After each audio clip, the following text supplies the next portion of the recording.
Hello, guys. It's me, NYSE Einstein Funds of Fraud, New York Stock Exchange. I don't know if it's July 9th or 10th. It's Monday, beginning of the second week of July.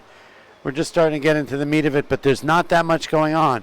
You know, we talked about last week that the first time ever they released the sort of the analysis of the minutes that Yellen is going to talk about in the Fed minutes coming up on this week. It's like a pre-game in the game. I don't know what that really means, and I'm not what effect it will have on the market.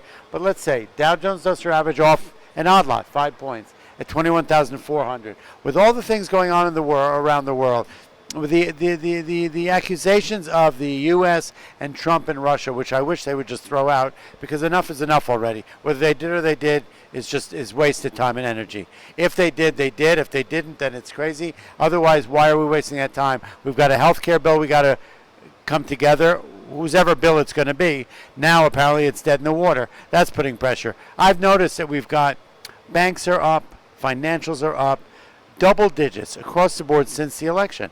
This market is strong no matter what. It is completely fluffing off any of the madness going on around the world. There are things that you want to bite your teeth into, hang your hat on, and that's the financials, okay?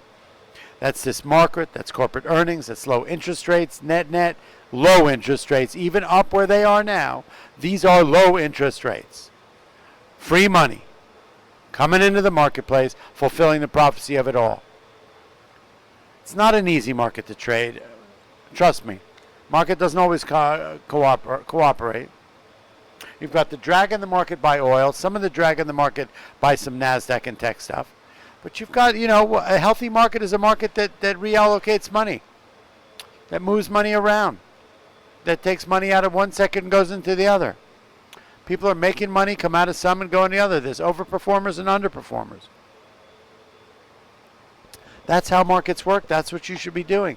If you're a portfolio manager, that's what you need to do. Diversification, it's important. You can't put all your eggs in one basket. Even though at the end of the day, if you put your eggs in all of these baskets, you're up, you're making money, you're taking profits right now, okay? Or you're sitting around and not making a sale. Obviously, nobody's selling this market. Dow Jones Industrial Average 21,400.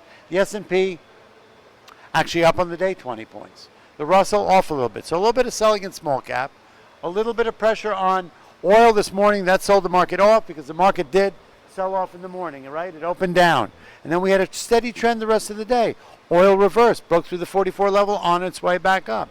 As we know, in oil, 44 is break even, right? Break even for production.